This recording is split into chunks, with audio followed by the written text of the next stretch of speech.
क्या आपको पता है कि जब कोई बच्चा जन्म लेता है तो उसके शरीर में लगभग 300 हड्डियां होती है, लेकिन बड़े होते होते यह संख्या 206 रह जाती है। यह भी तो एक तरह का बदलाव है ना? लेकिन कुछ बदलाव ऐसे होते हैं जो हमारे जीवन की दिशा ही बदल देते हैं। महाभारत के युद्ध के दौरान जब अर्जुन ने अपनों के विरुद्ध शस्त्र उठाने से मना कर दिया था, तब श्री कृष्ण ने अर्जुन से कहा था, तुम्हारा हृदय इस समय जिस मोह और लालच में फंसा है, वही तुम्हें तुम्हारे कर्तव्य से दूर कर रहा है। दोस्तों, लालच की यही भावना हमें कई बार सही रास्ते से भटका देती है। क्या एक छोटे से लालच से पूरी जिंदगी की कमाई और मेहनत बर्बाद हो सकती है?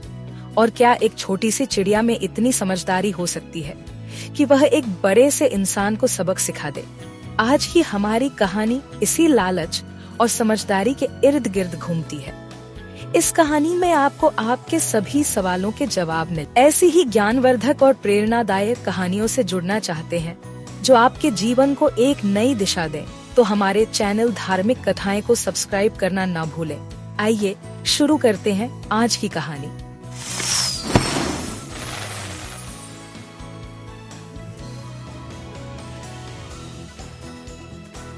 संसार में जितने भी रंग और आवाजें हैं, उन सब में सबसे शुद्ध और सच्ची होती है प्रकृति की आवाज। और प्रकृति के इस संगीत में सबसे मधुर होती है एक छोटी सी चिड़िया की चहचहाहट। यह कहानी ऐसी ही एक चिड़िया की है जो एक घने हरे भरे जंगल में रहती थी। उसका नाम था मीठी। मीठी नाम इसलिए रखा गया था क्योंकि उसकी आवाज सचमुच शहद जैसी मीठी थी। वह अपने दिन की शुरुआत सूरज की पहली किरण के साथ करती थी। जब सूरज की सुनहरी किरणें पत्तों को छूती और ओस की बूंदें मोतियों की तरह चमकती, तब मीठी अपने नन्हे पंखों को फड़फड़ाती और हवा में एक प्यारा सा गीत गाती। उसका गीत इतना सुंदर होता था कि जंगल के बाकी जीव भी उसे सुनने के लिए कुछ पल के लिए शांत हो जाते थे। वह बहुत भोली और निर्मल थी। उसे दुनिया की चालाकियों और लालच का कोई अंदाजा नहीं था। उसके लिए दुनिया एक बड़ा सा खेल का मैदान थी, जहाँ हर दिन एक नया रोमांच उसका इंतजार करता था। वह कभी एक पेड़ की सबसे ऊंची टहनी पर बैठकर आसमान को निहारती, तो कभी बहती हुई वो नदी के किनारे बैठकर अपनी परछाई से बातें करती। उसी जंगल के पास एक छोटा सा गांव था। गांव के लोग बहुत साधारण और सच्चे थे। उनमें से एक था रामू, जो गांव का सबसे मेहनती किसान था। रामू के लिए खेती सिर्फ एक काम नहीं, बल्कि उसकी तपस्या थी। वह अपनी जमीन को अपनी माँ की तरह पूजता था। सुबह सुबह हल लेकर खेत में उतरना, दिन भर मिट्टी को सींचना और रात को चांद की रोशनी में फसल के पौधों को निहारना, यही उसका जीवन था। रामू ने इस साल अपने खेत में गेहूं बोए थे। उसने बीज बोने से लेकर पानी देने तक हर काम पूरे मन से किया था। वह घंटों तक अपने खेत में रहता था और पौधों से बातें करता था, मानो वे उसके अपने बच्चे हों। उसने बहुत परिश्रम किया था और उसकी मेहनत रंग लाई थी। गेहूं की फसल इतनी अच्छी हुई थी कि गांव के सारे लोग उसे देखकर हैरान थे। फसल पककर सुनहरी हो गई थी और जब हवा चलती तो पूरा खेत सोने की लहरों जैसा लहराता था। सूरज की रोशनी में गेहूं के दाने ऐसे चमकते थे जैसे खेत में अनगिनत हीरे बिखरे हों। एक दिन मीठी अपने दोस्तों के साथ जंगल में उड़ रही थी।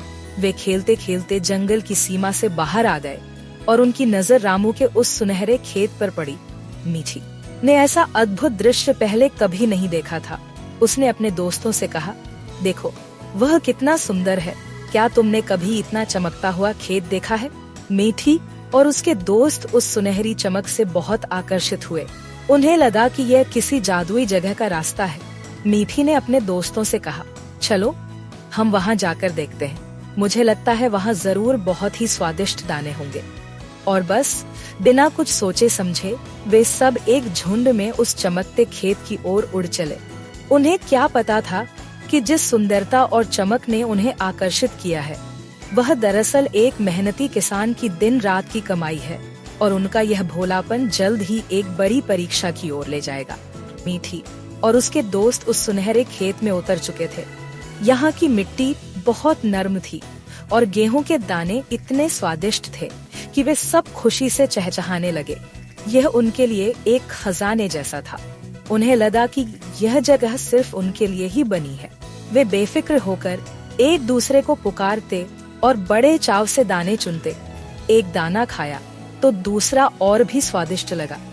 उनका मन एक दाने से भरता ही नहीं था, वे ज्यादा से ज्यादा दाने खाना चाहते थे।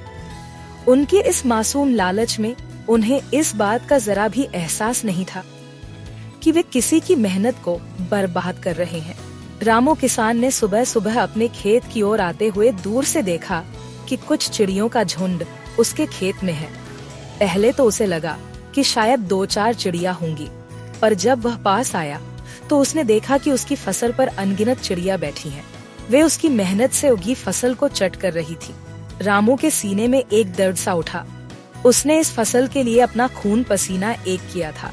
जब वह पानी नहीं मिलने पर दूर से घड़े में पानी भरकर लाता था, जब रात रात भर फसल को जंगली जानवरों से बचाता था, तब भी यही सोचता था कि यह फसल उसके परिवार के लिए अन्न लेकर आएगी। रामू ने जोर से ताली बजाई और हट हट चिल्लाया। उसकी आवाज सुनकर चिड़ियां डर गईं और फौरन उड़कर पास के आम के पेड़ पर बैठ गई। रामू ने राहत की सांस ली। उसने सोचा कि अब वे वापस नहीं आएंगी, लेकिन जैसे ही रामू वापस मुड़ा, चिड़ियां फिर से खेत में आ गईं। यह सिलसिला कई बार चला। रामू चिड़ियों को भगाता, वे उड़ जाती और जैसे ही वह पीछे मुड़ता, वे वापस आ जाती। रामू थक गया और झुंझला उठा। उसके मन में उन चिड़ियों के प्रति द्वेष की भावना जागने लगी। उसे लगा, ये भोली नहीं बल्कि बहुत चालाक है, इन्हें सबक सिखाना ही पड़ेगा। रामू अपने घर गया, पर उसके दिमाग में एक ही बात चल रही थी, कैसे इन चिड़ियों से छुटकारा पाऊं। उसने बहुत सोचा और उसे एक तरकीब सूझी। उसने फैसला किया कि वह इन्हें पकड़ने के लिए एक जाल बिछाएगा। उसने एक बड़ा सा जाल बुना। जाल को और भी आकर्षक बनाने के लिए उसने उसमें सबसे बड़े और सुनहरे गेहूं के दाने डाल दिए। वह जानता था कि ये दाने देखकर कोई भी लालच में आ जाएगा। उसने जाल को खेत के बीचों बीच रखा ताकि चिड़ियों की नजर उस पर सबसे पहले पड़े। जाल बिछाने के बाद रामू मन ही मन मुस्कुराया। उसे पूरा विश्वास था कि कल सुबह जब चिड़ियां आएंगी तो वह सब जाल में फंस जाएंगी। उसे उन चिड़ियों की मासूमियत का जरा भी ध्यान नहीं रहा। उसकी आंखों पर सिर्फ अपनी फसल बचाने का लालच चढ़ा हुआ था। वह अपने घर लौट गया, यह सोचकर कि कल सुबह उसे अपनी फसल का पूरा हिस्सा मिल जाएगा। लेकिन उसे यह नहीं पता था कि उसकी इस तरकीब का सामना एक नन्ही सी चिड़िया की बुद्धिमानी से होने वाला था। अगली सुबह सूरज की पहली किरण अभी ठीक से निकली भी नहीं थी कि मीठी और उसके दोस्त खेत की ओर उड़ चले। आज उनका मन बहुत उत्साहित था। वे जल्दी से दाना चुगना चाहते थे। जब वे खेत के ऊपर से गुजरे तो मीठी की नजर बीच में रखे जाल पर पड़ी। जाल के अंदर रखे दाने बहुत चमक रहे थे और सबसे बड़े लग रहे थे। वे बाकी दानों से बिल्कुल अलग थे। मीठी के कुछ दोस्त उस जाल के पास जाने लगे। एक दोस्त ने कहा, मीठी देखो, ये दाने कितने स्वादिष्ट लग रहे हैं, चलो सबसे पहले इन्हें ही खाते हैं। मीठी भी एक पल के लिए लालच में आ गई। उसका मन भी उन चमकते दानों को देखकर फिसल रहा था, लेकिन तभी उसके कानों में उसकी माँ की आवाज गूंजी। उसकी माँ ने उसे हमेशा समझाया था, मीठी, कभी भी किसी चीज की चमक और सुंदरता पर मत जाना। जो चीज आसानी से मिल जाए उसमें अक्सर कोई खतरा छिपा होता है। हमेशा अपनी बुद्धि का इस्तेमाल करना और अपने मन के लालच को काबू में रखना। मीठी ने तुरंत अपनी माँ की सीख पर ध्यान दिया। उसने गहराई से सोचा, ये दाने बाकी दानों से इतने अलग क्यों हैं? और यह जाल यहाँ क्यों रखा है? उसने ध्यान से जाल को देखा। यह मानव निर्मित था, यह कोई साधारण चीज नहीं थी। उसे समझ में आ गया कि यह कोई जाल है जो उन्हें फंसाने के लिए बिछाया गया है। मीठी ने तुरंत अपने दोस्तों को रोका।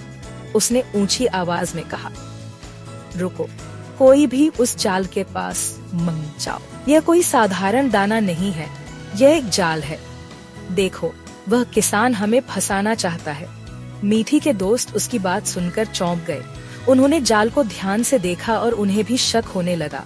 मीठी ने उन्हें बताया कि कैसे उनकी माँ ने उन्हें सिखाया था कि जो चीज सबसे सुंदर और आसानी से मिल जाए वह अक्सर धोखा होती है। सभी चिड़ियों ने मीठी की बुद्धिमानी की तारीफ की और उसकी बात मानी। वे सब उस जाल से दूर रहे और खेत के दूसरे हिस्से में जाकर दाना चुगने लगे, जहाँ कोई जाल नहीं था। रामू अपने घर में आराम से बैठा था, यह सोचकर कि उसकी तरकीब काम कर गई होगी। जब वह दोपहर में अपने खेत में आया तो उसने देखा कि जाल बिल्कुल खाली पड़ा है और चिड़िया आराम से दूसरे हिस्से में दाना चुग रही हैं। हैरान रह गया, उसे विश्वास नहीं हुआ कि एक छोटी सी चिड़िया ने उसकी चालाकी को कैसे पहचान लिया। उस पल रामू को अपनी गलती का एहसास हुआ। उसे अपनी स्वार्थी सोच पर शर्मिंदगी महसूस हुई। उसे यह भी समझ आया कि ज्ञान और बुद्धिमत्ता किसी भी मुश्किल से बचाने में मददगार होती है।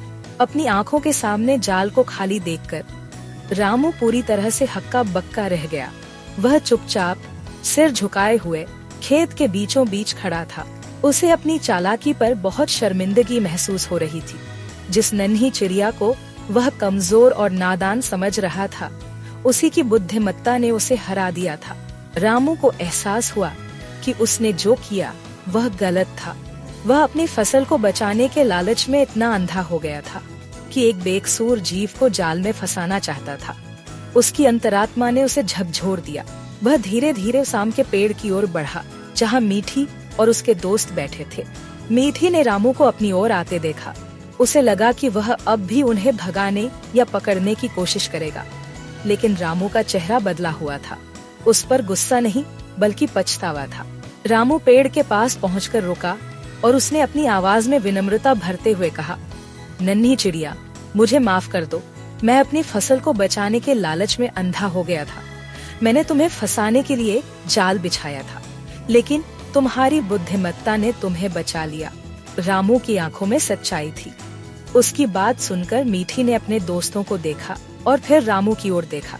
उसने महसूस किया कि रामू सच बोल रहा है। रामू ने फिर कहा, तुम्हारी समझदारी ने मुझे एक बहुत बड़ी सीख दी है। तुमने मुझे दिखाया कि लालच हमें कितना स्वार्थी बना सकता है।